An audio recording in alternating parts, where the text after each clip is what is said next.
Hello everyone. Today's case took place in the United Kingdom. This story is not only tragic, but also deeply disturbing, especially when considering the events that unfolded afterward. It reminds us how a seemingly promising relationship can lead to devastating consequences. Lynsey Wilson, later known as Lynsey Quay, was born on May 22, 1977 in Southport, near Liverpool, England. She was one of 6 children in a close-knit family. Her parents, Peter and Linda Wilson, created a loving and supportive environment for her and her siblings, who grew up with a strong bond. Lynsey was a lively, sociable and compassionate person, cherished by those who knew her. One of her closest relationships was with her father, Peter, who she saw as a role model for what a kind and protective man should be. In 1995, at the age of 17, Lynsey met Mitchell Quay, who was 20 at the time. They were introduced by Lynsey's brother, who worked with Mitchell as a croupier at a casino in Southport. Their initial connection seemed promising, and the relationship developed quickly. Peter, Lynsey's brother, was a year older than her and was particularly close to her among their siblings. They spent a lot of time together and shared a circle of mutual friends. Lynsey met Mitchell when she was already pregnant with another man's child. Despite her young age and the absence of the baby's biological father in her life, Lynsey resolved to raise her child independently and create a stable life. Mitchell Quay was born on August 15, 1975, in Essex, southern England. During his teenage years in the late 1980s, he moved to Southport with his father and brother, Elliot. The move was prompted by the early death of their mother, who succumbed to cancer, a loss that profoundly affected the family. Mitchell's father decided to relocate to Southport to provide a fresh start. This traumatic event, coupled with the upheaval of moving to a new place, appeared to negatively influence Mitchell's personality and outlook on life. Mitchell had to adapt to new surroundings and settle into a high school midway through the academic year, which posed its own challenges. Adding to his difficulties, his father was often absent due to work-related travel, leaving Mitchell responsible for his younger brother, Elliot. Having recently lost his mother, Mitchell faced the harsh realities of adulthood largely on his own. These early life experiences likely left a significant imprint on his psyche, shaping his worldview and values. When Lynsey and Mitchell met, they were both very young. At that age, the excitement of a newfound, intense love can cloud judgment, making it difficult to make rational decisions. Barely a week after their first meeting, the couple became engaged. In 1995, just a few weeks later, Lynsey and Mitchell tied the knot. This decision raised concerns among Lynsey's family due to how little they knew about Mitchell and the speed of the relationship. On their wedding day, the couple had their first argument, which Lynsey's father later reflected on as possibly foreshadowing their troubled future. Lynsey's pregnancy and a desire to stabilize her life may have rushed their decision. At the wedding, the only family member of Mitchell's in attendance was his brother Elliot, which raised eyebrows. It didn't take long for Mitchell's true character to emerge. He proved to be selfish, controlling, and prone to both physical and emotional abuse. Things only got worse as time went on. Everything in their relationship had to conform to Mitchell's rules. Lynsey increasingly realized that her marriage was turning into a nightmare, an inescapable trap. Despite their early challenges, Lynsey became pregnant soon after their wedding. However, fearful for her future and uncertain about bringing a child into such a volatile environment, she made the difficult decision to terminate the pregnancy. This decision infuriated Mitchell. He had entered the relationship knowing Lynsey was already pregnant with another man's child, and he had taken on the role of raising her child as his own. When Lynsey chose to end what would have been their first child together, Mitchell viewed it as the ultimate insult. Enraged, he went on a destructive rampage, demolishing their home. Witnesses recalled broken windows, shattered glass strewn across the street, and splintered doors, alongside pools of blood, Mitchell had injured himself using his fists in his frenzy. In the months that followed, Mitchell became increasingly neglectful. He left Lynsey alone at home to care for her child while he disappeared for days at a time, indulging in infidelity and partying. Upon returning, he would alternate between apologies, showering Lynsey with compliments and affection, and promises to change. These moments of contrition led her to give him second chances, holding on to the hope that things might improve. As is common in toxic relationships, Mitchell methodically isolated Lynsey from her family and friends, aiming to make himself the only person with influence over her. He created a closed-off world in which Lynsey was a captive element, and any attempts she made to escape were met with aggression. One of Lynsey's sisters recounted a particularly chilling visit to their home. During the visit, she felt Mitchell's unrelenting, intimidating gaze, making it clear she was not welcome. The experience was so unnerving that her only thought was to leave as quickly as possible. As she was departing, Lynsey slipped her a small piece of paper with a desperate message: "Please help me." This was a classic case of a toxic relationship where, despite the harm being inflicted, the victim finds it incredibly difficult to leave. Lynsey sought help from a support centre for single mothers and was even granted housing. However, Mitchell's manipulative charm and persistence undid her progress. Not long after she settled into her new accommodation, Mitchell appeared at her door. He apologized profusely, made promises to change, and played on her emotions. Despite her suffering and her initial resolve, Lynsey succumbed to his manipulations and allowed him back into her life. They returned to their home in Birkdale, and within a few months, Lynsey became pregnant again. This time, she was determined to carry the pregnancy to term, no matter what. It's possible that she blamed herself for terminating her previous pregnancy, wrongly believing that her decision had caused Mitchell's abusive behavior and that she was responsible for the deterioration of their relationship. Such thoughts are common among victims of abusive relationships. They often feel accountable for the failures in the relationship and go to great lengths to fix them. Lynsey may have also believed that having a child together would change Mitchell's character and soften his abusive tendencies. Unfortunately, as is often the case in similar situations, the pregnancy made no difference to Mitchell.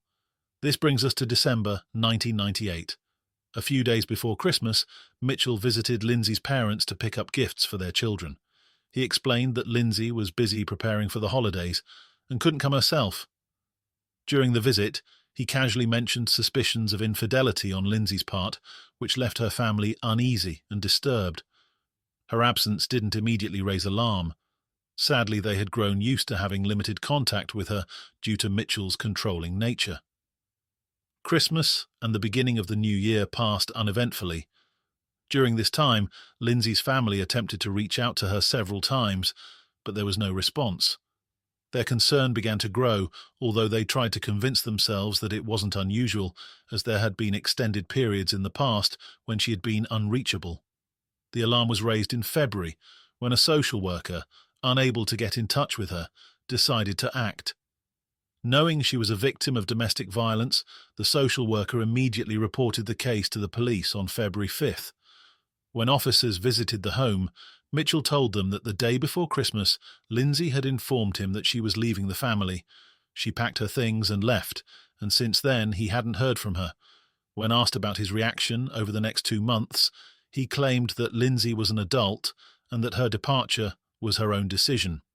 Both the police and Lynsey's family found Mitchell's version of events unconvincing, so they launched a search for her. The case quickly gained public attention when the media reported that the mother of 2 was missing. During this time, Mitchell began a public performance in which he played the role of a concerned husband, a role he would maintain for the next 18 months.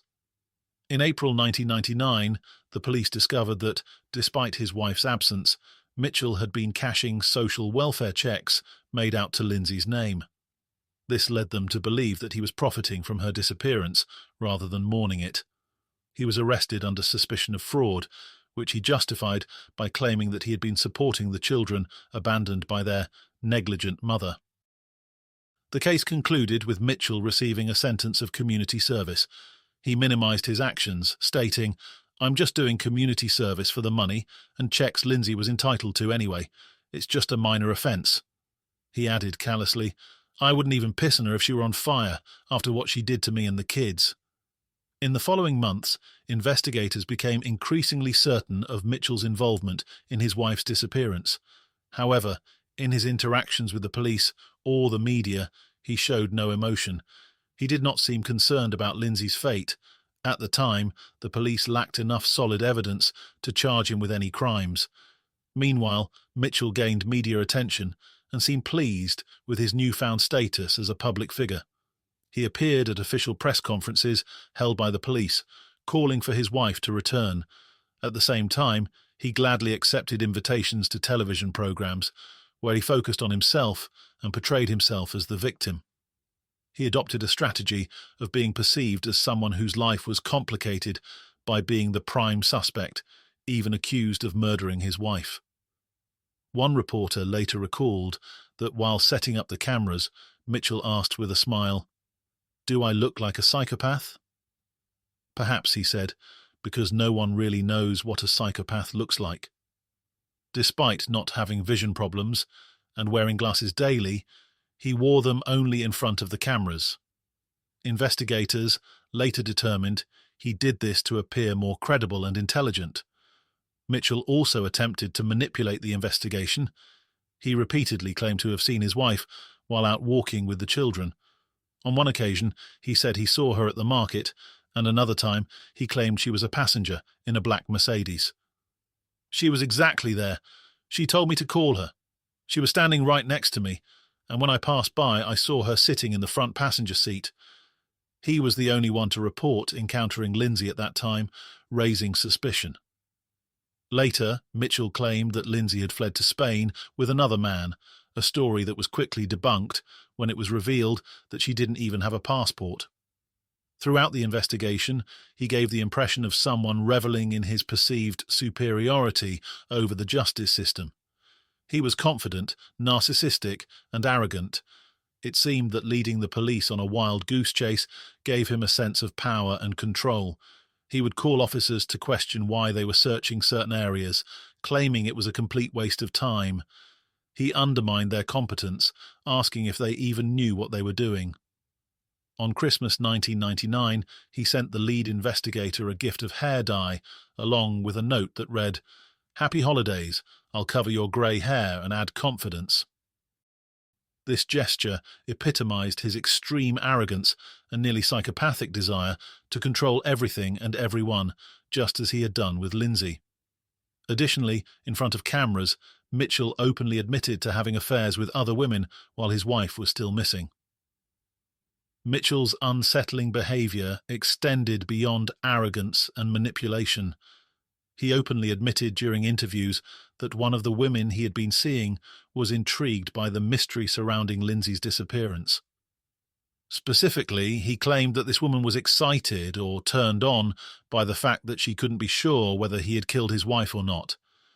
This bizarre statement not only revealed his lack of respect for the gravity of the situation, but also further illustrated his cold and calculating personality. Such comments would likely have fueled public suspicion and highlighted Mitchell's narcissism and disturbing attitude toward the case. The home shared by Lynsey and Mitchell underwent a thorough search, yet no evidence pointing to foul play was uncovered. Investigators found proof that Mitchell had purchased a large quantity of cleaning supplies. This discovery deepened suspicions, but the investigation eventually hit a dead end due to a lack of conclusive evidence. Meanwhile, Lynsey's family, unlike Mitchell, devoted themselves entirely to finding her. They distributed flyers and conducted their own searches. Her father, Peter, reflected on his efforts. "I posted those flyers so Mitchell would see them every day. If you've harmed someone, seeing their face every day has to affect you. He claims innocence, but if he's guilty one day, he'll have to apologize at my doorstep. We've searched ditches, canals, and nearby woods for hours, digging through the mud." Peter had been convinced from the start that Mitchell was involved in Lynsey's disappearance, but his heart remained torn. With no solid evidence against Mitchell and holding on to the hope of Lynsey being alive, Peter's grief was compounded by uncertainty. Every week, Peter picked up Lynsey's children, coming face to face with Mitchell. Reflecting on these exchanges, he shared, "When I pick up the kids, I try to stay as calm as possible, for their sake, for my peace of mind, and for Lynsey. Hatred? That's what I feel for him. But it's a feeling you must control, and sometimes it's incredibly difficult." In October 1999, journalist and filmmaker Chris Malone saw Mitchell on local television and became intrigued by his story. He explained, "I saw Mitchell on the news and thought it was an interesting case, a man accused of murder despite a lack of evidence. So I travelled to Southport, knocked on his door, and asked if I could film his side of the story. He agreed with no hesitation. Over the following months, Chris and his crew documented Mitchell's daily life, capturing insights into his personality, as well as interviews with Lynsey's family and the police. The footage painted a picture of Mitchell as an arrogant, narcissistic, and dismissive individual. 16 months after Lynsey's disappearance, the pressure of constant police scrutiny and media attention began to wear on Mitchell. Frustrated, he turned on Chris, saying, "I don't want to do this anymore, Chris. I told you why. You're putting me in a bad light. Turn it off." On June 9th, 18 months after Lynsey's disappearance, the police officially declared her deceased, despite not having found her body. Shortly after, Mitchell was arrested and charged with her murder. When questioned, Mitchell refused to provide answers, repeatedly stating, "No comment." Despite investigators being convinced of his guilt, proceeding with charges against Mitchell was a risky step. They lacked solid evidence, and the trial would rely heavily on circumstantial proof. Yet, in a surprising turn of events, after a night in custody, Mitchell confessed to killing his wife. While the exact date of the murder remains unclear, it is believed to have occurred on December 15th, just under 2 weeks before Christmas. The next day, Lynsey missed a scheduled dentist appointment and a few days later failed to attend a meeting with her lawyer. Investigators determined that on December 15th, she informed Mitchell of her intention to file for divorce, which they believe was the primary motive for the crime. That evening, Mitchell attacked his wife, strangling her for 20 minutes until she succumbed. The crime took place in their bedroom, adjacent to the rooms of their 2 children, who were sleeping at the time. Over the next 2 days, Mitchell dismembered Lynsey's body in the attic of their home. He sought help from his brother, Elliot, who had previously worked in a butcher shop. Investigators speculate that Elliot's expertise helped minimize traces left during the dismemberment. A forensic psychologist noted that the time and effort Mitchell devoted to this act might indicate psychopathic tendencies. He likely found a sense of gratification in the process, using it as an opportunity to further degrade and humiliate his victim. This theory is supported by Mitchell's decision to decapitate Lynsey, which criminal psychology often interprets as an assertion of dominance and control. Nevertheless, Mitchell also had no immediate time constraints. The act of dismemberment could equally reflect meticulous planning to dispose of the body and erase evidence. The psychologist concluded that Mitchell's actions were likely driven by both motivations, a desire for control and a calculated effort to cover his tracks. Elliot's involvement further illustrates Mitchell's manipulative and controlling nature. His ability to influence those around him, even in the commission of such a gruesome act, underscores the extent of his dominance over his environment. Elliot was described by investigators as a person of low intelligence who likely required specialized care. His only role model was his brother Mitchell, who unfortunately had a profound influence on him. During his confession, Mitchell directed investigators to the locations where he had hidden Lynsey's dismembered remains.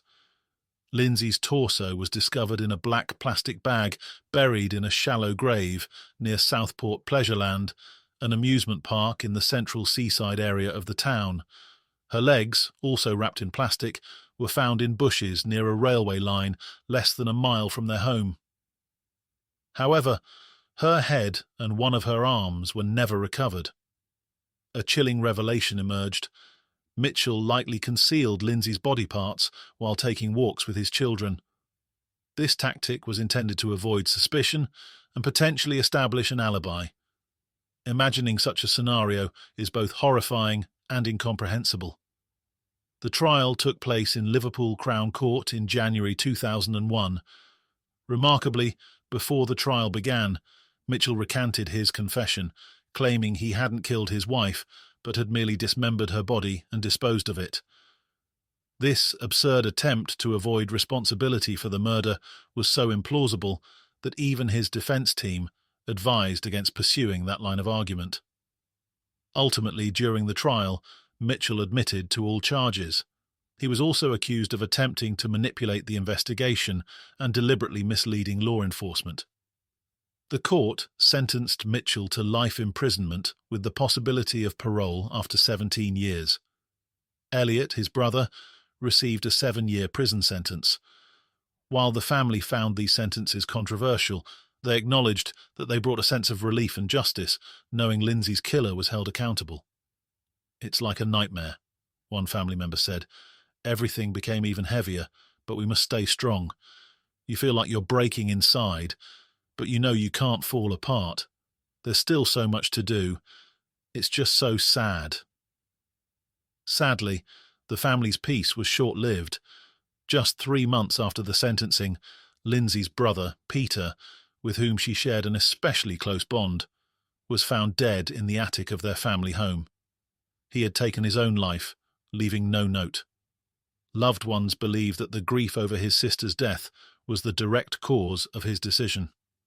In the months leading up to the tragedy, Peter fell into a deep depression. He blamed himself with increasing intensity for Lynsey's death, as he had been the one to introduce her to Mitchell. Peter withdrew from social life and stopped leaving his house, stating that his life had lost all meaning. He spoke incessantly about his sister, unable to move on. It was Peter's father who found his body. At the time, Peter's pregnant fiancée was also at home. Later, Peter's father stated unequivocally that his son would still be alive if not for Lynsey's murder. He held Mitchell Quay directly responsible for Peter's death. In 2017, Mitchell became eligible to apply for early release from prison. Lynsey's daughter, Robin, who was 22 at the time, started a Facebook page and petition to prevent his release.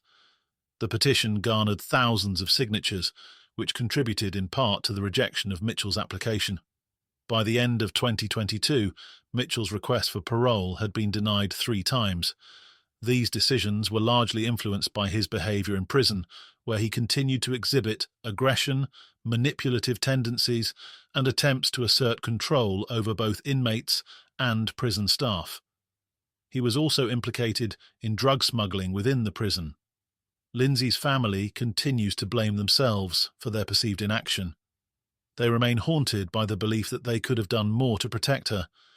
They believe that, with so many signs of an abusive and toxic relationship, they should have acted decisively and provided more support for Lynsey. After Mitchell Quay was imprisoned for Lynsey's murder, their 2 children, Robin and Jack, were cared for by Lynsey's family. Lynsey's father, Peter, was particularly involved in picking up the children during the early investigation period and remained committed to their well-being.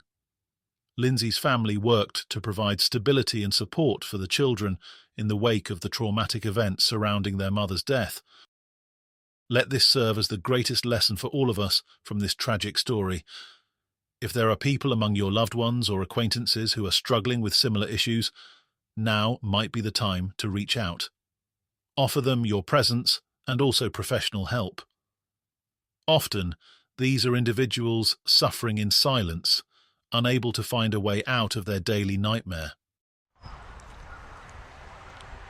My name's Peter Wilson, Lynsey Quarry's father.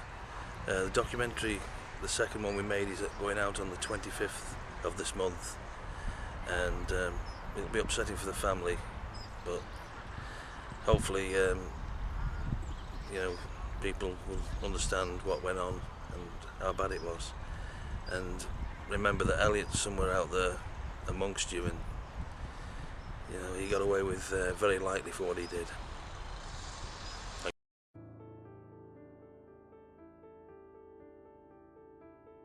That's the end of this story. Thank you for listening all the way through. If you like what I do, please give this video a thumbs up and subscribe to the channel so you don't miss the next episode. Thank you in advance, and see you next time. Goodbye.